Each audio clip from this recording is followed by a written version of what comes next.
Hello guys, स्वागत है आपका कोड एक्सट्रीम में। तो आज हम करने जा रहे हैं लीड कोड POTD यानी कि प्रॉब्लम ऑफ द डे। और वो क्या है?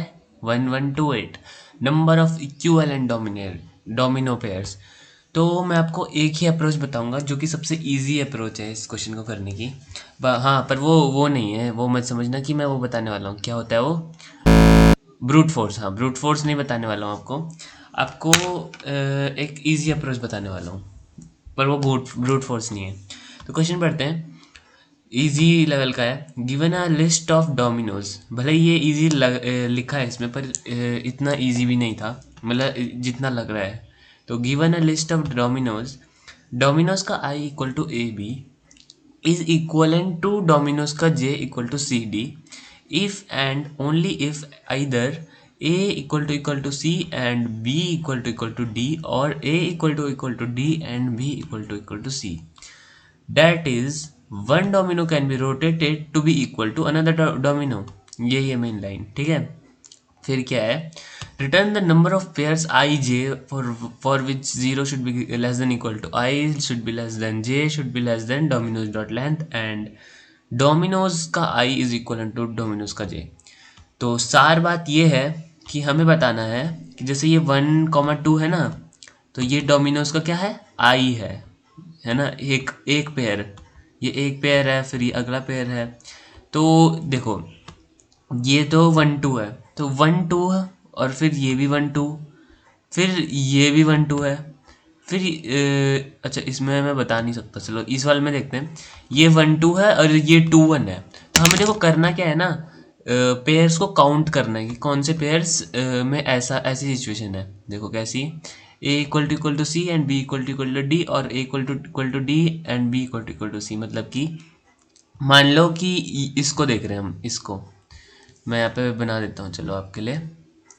तो अगर हम इसको देखें 1,2 और 2,1, 2,1, तो इसमें क्या है? अगर हम इसको A माने, 1 को, इस 1 को A माने और इसको B माने और इसको C माने 2 को, और इस वाले 1 को D माने, तो A इक्वल टू या तो C हो और B इक्वल टू D हो, और या फिर A इक्वल टू D हो और B इक्वल टू C हो। तो हमें क्या करना है? काउंट प्लस प्लस करना है। सिंपल बात है। काउंट का प्लस प्लस हमें दो केसेस में करना है। एक तो अगर हमें पेयर मिल गए जो ऐसे हैं, बिल्कुल सिमिलर दिख रहे हैं, बिल्कुल ऐसे हैं, इस केस में हमें क्या कर देना है? काउंट को बढ़ा देना है। और दूसरा केस है कि 1,2 मिले और 2,1 मिले। मतलब कि इसका क्या मतलब है कि इसको अगर हम रोटेट करें या रिवर्स कर दें तो हमें वापस से अपना यही मिल जाए। तो अगर ऐसी कंडीशन है तो हमें काउंट प्लस प्लस करना है। तो दो कंडीशन है जिनमें हमें काउंट प्लस प्लस करना है, ठीक है। तो ये तो आप समझ गए होंगे, ठीक है। तो अगली चीज़ क्या है रहेगी इसमें? तो 1,2, 2,1, 3,4, 5,6। इसका आंसर 1 कैसे आया? देखो इसमें 1,2 एंड 2,1, तो मैंने क्या बोला था? इसको रोटेट करके ये आ सकता है, मतलब कि ये एक पेयर है। मतलब पेयर मतलब ये एक पेयर है, ठीक है। तो इस पेयर में मतलब एक हो गया, हमारा काउंट 1 हो गया।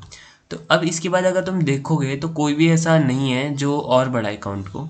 ये 3, 4 है, तो 4, 3 भी यहाँ पे नहीं है, और एक और 3, 4 भी नहीं है, 5, 6 में भी नहीं होगा, कुछ नहीं होगा। तो इसका आउटपुट 1 आ गया। अब इस केस में देखो, वैसे हम पता है ब्रूट फोर्स में क्या करते हैं? इसमें 1,2 को पहले इसके साथ चेक करते हैं, करा तो अपने को 1 हो गया काउंट। फिर इसके साथ करते, इसके साथ करते, फिर हम क्या करते हैं? 2,1 को इसके साथ करते, इसके साथ करते, फिर 3, 4 को इसके साथ करते, बस ख़त्म। ऐसे करते ब्रूट फोर्स में, तो वो हम करेंगे नहीं। तो देखो 1,2, 1,2, ये हमारा एक पेयर हो गया, ये वाला एक पेयर हो गया इस वाले केस में। फिर 1,2 और ये वाला 1,2, ये दूसरा पेयर हो गया।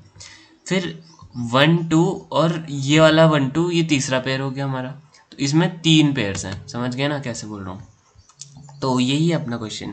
और ये जो ये वाले दे रखे ना, ये डोमिनोज का जो आई डॉट लेंथ है, तो ये हमेशा 2 होगा, ये पक्की बात है अपनी, ठीक है। ये भी समझ गए हम। तो अब हम क्या करें?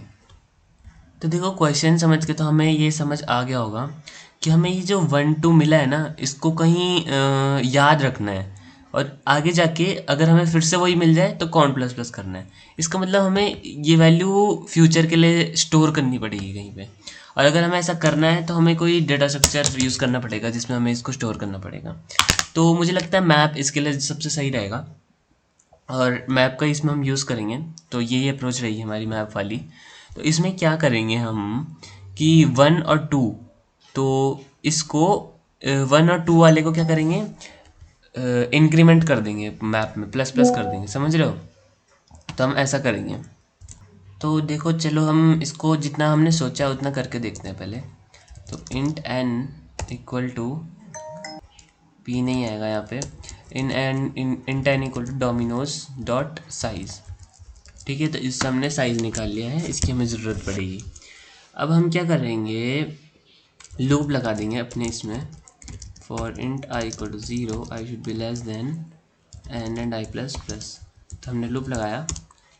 अब हम क्या करेंगे, हमने क्या अप्रोच लगानी थी कि इसको, या फिर इस केस में देखें तो इसको हम स्टोर कर लेंगे और फिर जैसे ही हमें एक और मिलेगा, या फिर एक काम करेंगे, हम सबको स्टोर कर लेंगे, जितने भी दिख रहे हैं यहाँ पे सबको स्टोर कर लेंगे और उनके जो काउंट आएंगे अलग अलग काउंट, जैसे 1 और 2 का एक काउंट आएगा, तो हम यहाँ पे ना 2 और 1 को स्टोर नहीं करेंगे अलग से, इसको भी हम रिवर्स कर देंगे, 1 और 2 बना देंगे। जैसे ये तो 1 और 2 ही दिख रहा है ना हमको, यहाँ पे कोई 2 और 1 नहीं है। जैसे देखो इस केस में देखो 1 और 2 है और 2 और 1 भी है, तो हम 1 और 2 को तो स्टोर करेंगे पर 2 और 1 को स्टोर नहीं करेंगे, हम इसकी जगह हम इसको रिवर्स करके स्टोर करेंगे, जैसे कि काउंट हमारा 2 हो जाएगा मैप में ही। इनसाइड द मैप जो वैल्यू होती है, वैल्यू की वैल्यू पेयर होता है ना हमारा, तो इस 1, 2 की वैल्यू में हम क्या स्टोर कर देंगे, प्लस प्लस कर देंगे, तो 2 स्टोर हो जाएगा, समझ रहे हो ना। तो यही करना पड़ेगा हमको। तो अब इसको हम पहले करते हैं। तो हम क्या करेंगे, पहले इसको हमें ना इसको और इसको इस फॉर्म में स्टोर नहीं करना हमको, हमें चाहिए। तो इसके लिए मैं एक स्मॉल और लार्ज वेरिएबल बना लेता हूँ पहले, स्मॉल एंड लार्ज। इसमें क्या करेंगे, स्मॉल वाली वैल्यू को स्टोर करेंगे स्मॉल में, और लार्ज में क्या करेंगे, लार्ज वाली वैल्यू को। तो स्मॉल में क्या आएगा, स्मॉल में आ जाएगा मिन ऑफ डोमिनोज का आई और ये 0, ठीक है। और अच्छा यहाँ पे कॉमा डाल के डोमिनोज का आई और 1, ठीक है।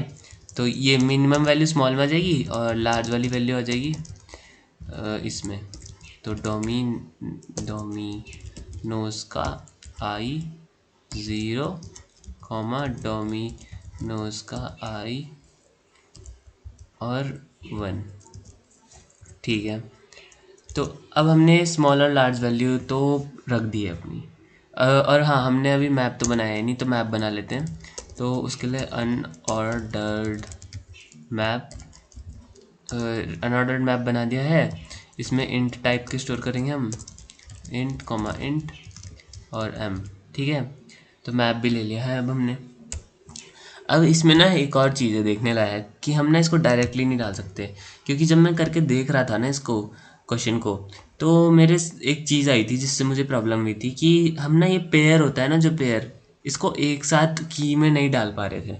तो मतलब मैं तो ऐसा नहीं कर पा रहा था, तो मैंने पता फिर क्या किया, जैसे मैं ये ऐसे कर देता हूँ। ये क्या हो गया, ये दो दो कैसे आ गए, एक तो इसका होगा एक इसका होगा, ओके। तो देखो हाँ, ये एक तो इसका होगा। तो ये क्या है कि मैंने क्या किया था, जैसे मेरा 1, 2 है, तो इसको मैं की में नहीं डाल सकता अपने उसके 1, 2 को की में नहीं डाल सकता, अपने मैप की में नहीं डाल सकता। तो मैं इस एक मेथड ढूंढा। मैंने क्या किया, मैंने 2 को इंटू करा, 2 को इंटू करा 10 से, प्लस 1 कर दिया, तो ये 21 बन गया। तो मेरे पे एक नया इंटीजर आ गया जो कि 21 था। तो यहाँ पे इसकी जगह मैं 21 को की बनाऊंगा। अब मैं ऐसा कैसे कर पाया, ये भी जानने वाली बात है। तो देखो यहाँ पे एक चीज़ लिखी है कि डोमिनोज का आई और जे होगा ना, जो वो 1 से लेकर सिर्फ 9 तक होगा। तो क्योंकि ये इतने में रेस्ट्रिक्टेड है कि 1 से लेकर 9 से ऊपर इसमें वैल्यू नहीं हो सकती, तो हम इसका यूज़ कर सकते हैं, क्योंकि इंटू 10 करने के बाद हमेशा हमारी वैल्यू ज़्यादा ही आएगी 9 से, है ना। तो 21 आ जाएगा हमारा ऐसा करके। तो इसलिए हम इसका यूज़ कर सकते हैं। तो हम क्या करेंगे, इधर हम एक वेरिएबल ले लें, फिर से इंट मैं ले लेता हूँ x, इसमें मैं ले लूँगा लार्ज इंटू 10 प्लस स्मॉल। समझ रहे हो ना क्या कर रहा हूँ मैं? जैसे लार्ज में हमारा 2 है तो 2 इंटू 10 प्लस स्मॉल यानी 1, तो क्या आ जाएगा 21। तो यही किया मैंने इसमें। तो अब मुझे x में क्या करना है, मैं इस x को कहाँ डालना है, मैप में डालना है अपने, जो मैं डाल चुका हूँ, और इसको इंक्रीमेंट कर देना है मैप की वैल्यू को। तो इससे हमारे मैप में क्या आएगा, तो इधर ड्राई रन करके देख लेते हैं। तो मैप में हमारा क्या आएगा, m=, लिख देता हूँ। तो मैप में हमारी फर्स्ट वैल्यू आएगी 1,2 के लिए 21, है ना, 21 आ गई। इसकी वैल्यू क्या आएगी, तो देखो 21, इस केस में भी 21 ही बनेगा, 1 2, तो 2 आ जाएगी इसकी वैल्यू, है ना, तो लिख दी मैंने, 2 आ गई। अब अगला है 3,4, इसका 43 बनेगा, 43 बना, तो इसकी वैल्यू भी 1 आएगी। अब अगली की होगी हमारी 65 की भी हमारी 1 आएगी। और मैंने 56 से लिख दिया, तो 65 की भी 1 ही आएगी। तो अब इसका आंसर तो 1 है। तो इससे ये समझ आ गया होगा आपको कि डायरेक्टली वैल्यूज़ को प्लस तो नहीं करना है, ये बहुत बड़ी मिस्टेक हो जाएगी। क्योंकि हमारे जब पेयर्स बनते हैं ना, तो वो कुछ इस तरीके से बनते हैं। अब मैं दिखाता हूँ कैसे बनते हैं पेयर्स। तो पेयर्स कैसे बनते हैं, जैसे मैंने सिंबल्स लेता हूँ कोई, ठीक है, तो ये सिंबल ले रहा हूँ मैं, ठीक है, एंड का। तो ये हमारा एक हो गया, फिर एक ए ऐसे, फिर ए ऐसे, फिर मैं 5 ले लूँगा इनको, ठीक है, फिर 6 लेके भी बता दूंगा आपको। अब मैं देखने जा रहा हूँ कि जब हमारे पास 2 थे ये सिंबल, तो पेयर कितने बन रहे हैं इनके, एक ही तो बन रहा है। देखो जैसे यहाँ पे भी हमारे पास 2 हैं, 1 2 1 2, इसको हम 1 2 ही मानेंगे, इसको हम 2 1 नहीं मान रहे। तो ये 2 है हम पे, तो 2 है तो पेयर तो एक ही है ना, पर हमें तो पेयर काउंट करने हैं, तो इसलिए यहाँ पे एक आया। तो जब हमारे पास काउंट में या फिर यहाँ पे 2 होगा, इसका मतलब कि इसमें काउंट में हमें 1 ऐड करना है। तो मैं काउंट बनाना भूल गया था, उसको भी लिख देता हूँ मैं, इंट काउंट इक्वल टू 0, ठीक है। तो अब हम क्या करेंगे, 3 के लिए चेक करते हैं कितने पेयर बन सकते। तो एक पेयर तो ये हो जाएगा हमारा फर्स्ट और सेकंड, एक पेयर हमारा हो जाएगा ये वाला, और एक पेयर हो जाएगा हमारा फर्स्ट वाला और आखिरी वाला। तो 3 के केस में 3 पेयर्स बनते हैं हमारे, समझ रहे हो, 3 के केस में 3 पेयर। अब 4 के केस में कितने पेयर बनते हैं, 4 के केस में बनते हैं एक ये वाला, एक तो ये वाला पेयर बनेगा, फिर एक ये वाला बनेगा और एक ये वाला बनेगा, फर्स्ट वाले के साथ सोचना, ठीक है। एक तो ये वाला बन रहा है फर्स्ट वाले के साथ, एक ये थर्ड वाला फर्स्ट वाले के साथ, और एक ये फोर्थ वाला थर्ड वाले के साथ, तो 3 तो ऐसे ही बन गए। अब इसके साथ इसका बनेगा, है ना, और फिर इसके साथ इसका भी बनेगा, तो 2 और आ गए, कितने हो गए 5। अब इन दोनों का भी एक पेयर बनेगा, तो 6। तो 4 के केस में कितने पेयर बनते हैं, 6। इस केस में देखो तो एक, फिर यही आगे बढ़ के 2, फिर 3, फिर 4 पेयर बनेंगे फर्स्ट वाले के साथ सबके, फिर 5 6 7 सेकंड वाले के साथ 3 पेयर बने सबके, तो 7 हो गए टोटल। अब 8 और 9 और आखिरी वाला 10, तो 10 पेयर बने 5 के केस में, समझ रहे हो। और ऐसे ही इसके केस में 15 बनेंगे। अब ये मैंने जल्दी से पता कैसे निकाला, इसका ना फॉर्मूला होता है, फॉर्मूला भी क्या, कॉम्बिनेशन, पढ़ा तो होगा ही आपने। कॉम्बिनेशन क्या होता है, NCR होता है अपना कॉम्बिनेशन, या फिर मैं इसको ऐसे लिख देता हूँ, चलो वही ठीक था। NCR होता है अपना कॉम्बिनेशन। इसका फॉर्मूला क्या होता है, इसका फॉर्मूला होता है n का फैक्टोरियल अपॉन n-1 का फैक्टोरियल, n-1 का फैक्टोरियल, सॉरी n-1 का फैक्टोरियल नहीं, n-r का फैक्टोरियल, n-r का फैक्टोरियल, और इनटू में क्या लिखते हैं इधर नीचे ही डिनोमिनेटर में r का फैक्टोरियल, है ना। तो ऐसे होता है कुछ फॉर्मूला। क्या होता था, अगर मेरे पे NC2 है, अब हम ना इसमें हमेशा r की जगह 2 लेंगे, क्यों, क्योंकि हमें पेयर निकालने हैं, जो कि हमेशा 2 में ही बनते हैं, पेयर हमेशा 2 का होता है, समझ रहे हो, ये 2 का पेयर होता है हमारा बस, इसलिए हम NCR की जगह NC2 का इस्तेमाल करेंगे। और अगर हम NC2 का इस्तेमाल करें तो ये फार्मूला सिंप्लीफाइड हो जाता है हमारा। ये फार्मूला पता है क्या बन जाता है, n into n-1 divide by 2 बन जाता है। अब इसको मैं सॉल्व करके भी दिखा देता हूँ। जैसे 3 के केस में हमारा 3 आंसर है, देखो 5 के केस में हमारा 10 आंसर है ना, तो पहले 5 के केस में करके दिखा देता हूँ। 5 का फैक्टोरियल ठीक है, डिवाइडेड बाय 5 माइनस आर यानी 5 - 2 का फैक्टोरियल यानी कि 3 का फैक्टोरियल इंटू किसका फैक्टोरियल, आर का फैक्टोरियल यानी कि 2 का फैक्टोरियल जो कि हमेशा 2 ही रहेगा इस केस में। तो ये क्या आ जाएगा, क्या आ जाएगा, 5 का फैक्टोरियल अपॉन 3, 5 × 4 20, और 20 डिवाइडेड बाई 2 क्या होता है, 10 होता है। तो 10 ही आएगा इसका आंसर, कैलकुलेट कर लेना खुद, तो 10 ही आएगा इसका आंसर, ठीक है, देख लेना। अगर हम इस फॉर्मूले से निकालें जो कि सिंप्लीफाइड वर्जन है, तो इससे क्या आएगा, n क्या है 5, 5 इंटू n-1 क्या होगा 4 जो कि होता है 20, और 20 डिवाइडेड बाई 2 क्या होता है 10 होता है, सिंपल, समझ रहे हो। अब मैं ये भी बता देता हूँ कि ये वाला जो फॉर्मूला है ये बना कैसे। इसमें ये बहुत अजीब सा दिख रहा होगा वैसे, सच बताऊँ तो ये अच्छा नहीं लग रहा है। इसका अच्छा दिखता है वो जब हम वैसे बोलते हैं, कॉपी में लिखते हैं n factorial upon n-r factorial into r factorial. तो देखो क्या होता है, n फैक्टोरियल को जब हम करते हैं तो वो होता है n इंटू n-1 का फैक्टोरियल, इसको ऐसे कर दूँ, एंड n-1 का फैक्टोरियल, और इसके डिनोमिनेटर में पता है क्या आता है, रुको पहले मैं ये भी लिख दूँ, n-2 का फैक्टोरियल ये, और इसके डिनोमिनेटर पे क्या क्या आएगा, n-r का फैक्टोरियल जो कि n-2 का ही फैक्टोरियल इस बार, n-2 का फैक्टोरियल, 2 का फैक्टोरियल इंटू 2, है ना। तो वैसे ये ढंग से समझ आ तो नहीं रहा होगा जहाँ तक मुझे लगता है आपको।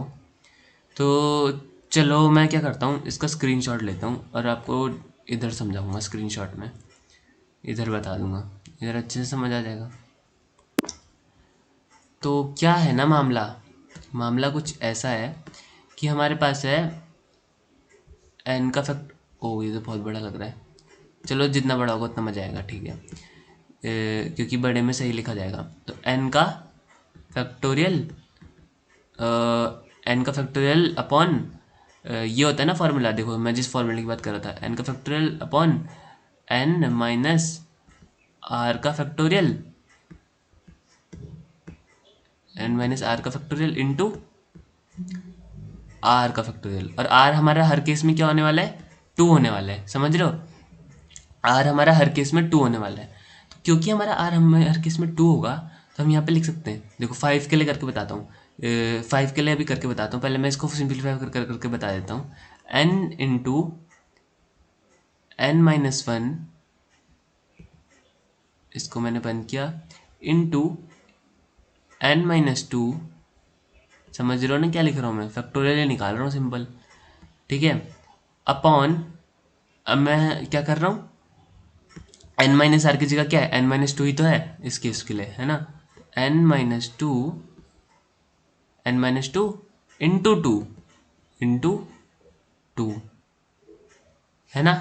तो इधर क्या हुआ देखो ना ध्यान से, n-2 से n-2 कैंसिल हो गया, और ये फॉर्मूला क्या बचा, n into n-1 divided by 2 बचा। तो इसीलिए हम इसका यूज़ करेंगे। अब तुम बोलोगे कि क्या ज़रूरत है ये निकालने की, इससे भी तो कर सकते हैं हम। तो इससे हम इसलिए नहीं कर रहे क्योंकि इससे फैक्टोरियल निकालना पड़ रहा है, जो कि बहुत खतरनाक प्रोसेस हो जाएगी अगर बड़ा टेस्ट केस आ गया। अगर हमारे पास 100 आ गया कि ये 1 और 2 100 बार आ रहा है, तो 100 बार अगर वो आ गया ना, तो 100 का फैक्टोरियल निकालना पड़ जाएगा, जो कि लॉन्ग लॉन्ग की भी लिमिट से बाहर चले जाएगा। इसलिए पहले ही बता रहा हूँ कि इसका यूज़ करेंगे, इसीलिए हम, ये बहुत एफिशिएंट है इसके लिए, समझ रहे हो। तो चलो अब हम समझ चुके हैं कि हमें क्या करने का है, तो करते हैं ना अब इसको सिंपली। तो मैंने क्या किया था, मैप में कर दिया था, हाँ, तो अब हमें नेक्स्ट लूप ही लगाना पड़ेगा। तो फॉर लूप हमें किस में लगाना पड़ेगा, इसमें लगाना पड़ेगा, मैप में ही। तो अब मेरे को क्या करना है, अगर मेरा जो मेरे को ये कैलकुलेट करना है कि मेरे इसमें कितनी कितनी बार आया है ये, तो इसका सेकंड वैल्यू ना, मैप की जो वैल्यूज़ हैं उसको कैलकुलेट करना है और फॉर्मूले में डालना है। तो देखो उसके फॉर्मूले के लिए मैं ना एक वेरिएबल ले लेता हूँ, तो मैं उसको स्टोर इसमें कर लूँगा, है ना, n इक्वल टू मेरा आई डॉट सेकेंड, ठीक है, आई डॉट सेकेंड मैंने इसमें स्टोर करा। अब फॉर्मूला लगाऊंगा और काउंट में उसको प्लस कर दूंगा, सिंपल है, मामला सेट है। तो n इंटू n-1 और डिवाइडेड बाय 2, सिंपल, यही फॉर्मूला है अपना। तो यही हमने इसमें ऐड भी कर दिया है और अब रिटर्न करते हैं काउंट को। मुझे लगता है ब्रैकेट्स में कुछ ना कुछ गड़बड़ हो रखी है, फिर भी रन करके देख लेते हैं। कुछ गड़बड़ होगी तो पता लग जाएगा ब्रैकेट्स में। तो मैंने इंट, अच्छा मैंने एन पहले से ले रखा था, ओके तो मैं ए ले लेता हूँ, कोई नहीं। तो हम इसकी जगह ए ले लिया मैंने, और इधर भी मुझे ए लिखना पड़ेगा पर इसकी जगह। तो देखो अब रन करके देखते हैं, होप्स हो कि ब्रैकेट्स में कोई गड़बड़ ना हो। देखो ब्रैकेट्स में गड़बड़ शायद से नहीं थी और रन भी हो चुका है। तो चलो सबमिट करते हैं अब। यही थी हमारी पूरी अप्रोच। तो देखते हैं क्या, देखो हो चुका है, अपना आंसर आ चुका है। तो इसकी कॉम्प्लेक्सिटी सिंपल है, ऑर्डर ऑफ एन है टाइम कॉम्प्लेक्सिटी, और ऑर्डर ऑफ एन ही रहेगी हमारी स्पेस कॉम्प्लेक्सिटी, क्योंकि हमने एक अनऑर्डर्ड मैप का यूज़ किया है। ठीक है, तो यही था आज का क्वेश्चन, और इसमें बहुत सारी चीज़ें थी सोचने लायक। तो उम्मीद करता हूँ कि आपको समझ आया होगा। तो थैंक्स फॉर वॉचिंग।